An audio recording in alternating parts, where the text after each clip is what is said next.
All right, what's up guys? I'm here in Central Rock Gym, Cambridge. And today we're gonna be using the campus board. Special guest, Shane Messer.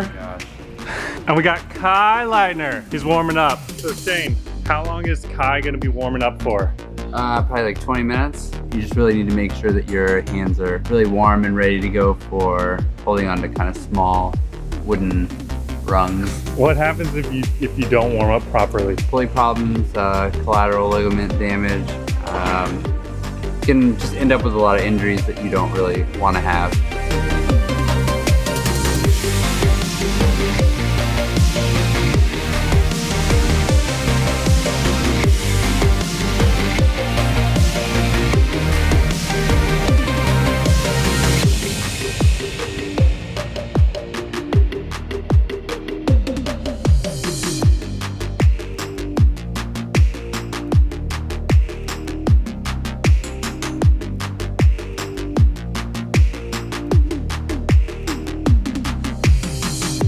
All right, Kai, so warm-up's done. What are you doing now? So we're about to do some campus board exercises.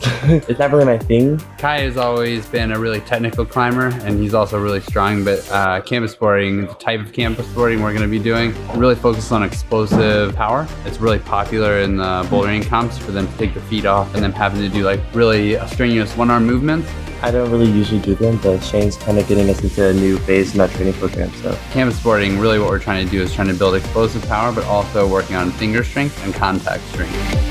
So the first thing we're gonna do is we're gonna do a series of double clutches. We're basically gonna take two hands, start, like two hands at the same time.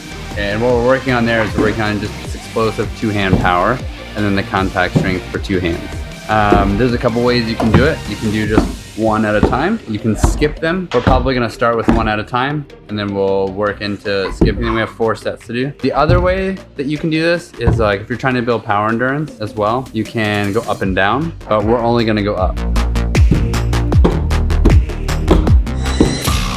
The next thing that we're going to do is called a pull through. So the classic example of a pull through is like a 1-5-9. So that's someone going from 1 to 5-9. Most people can't do 1-5-9. The idea is that we can build up to something like that. The goal is to start, you go as far as you can, and then you pull through from that position as far as you can. So we're starting with two hands, then we're going to pulling with one arm. It's building the strength to be able to take this hand off and go like this.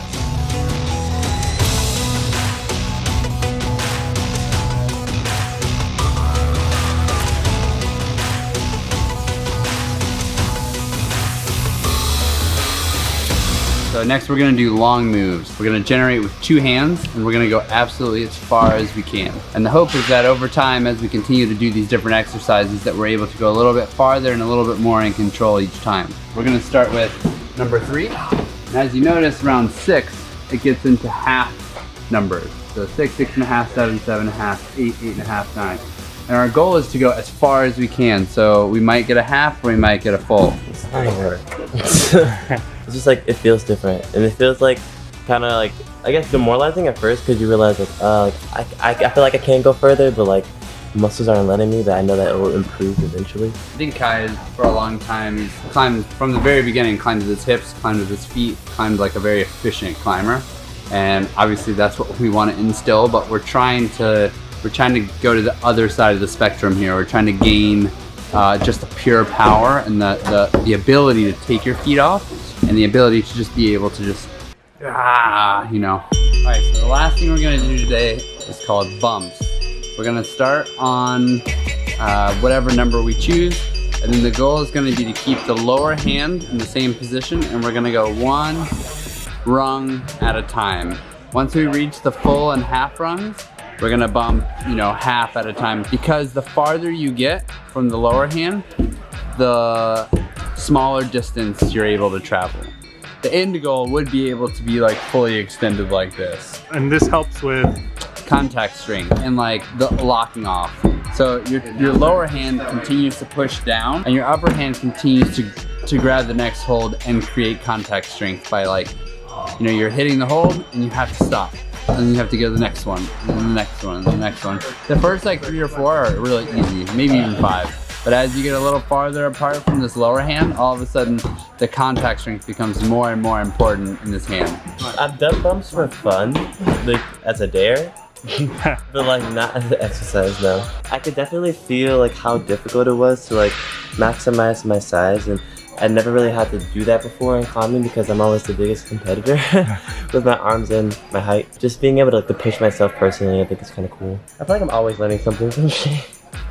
I don't know, learn that I have something that I need to work on and improve. Campus sporting really isn't for people who are just getting into climbing. I think the best kind of training you can do as a beginner or a novice climber is just coming in and climbing and really enjoying yourself. The thing about campus sporting is that you really need developed tendons. If your fingers are too weak, you can get some serious injuries. If you've never used the campus sport before, I would check with your coaches and trainers inside your local gym, just to make sure that they feel like you're ready to go. Be smart and safe before you start using the campus board. And we'll catch you later. Shane, thanks so much. No problem.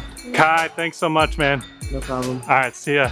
Thanks for watching. Don't forget to like and subscribe.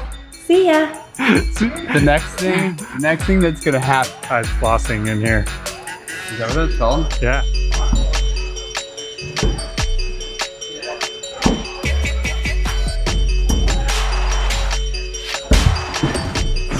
Oh my gosh.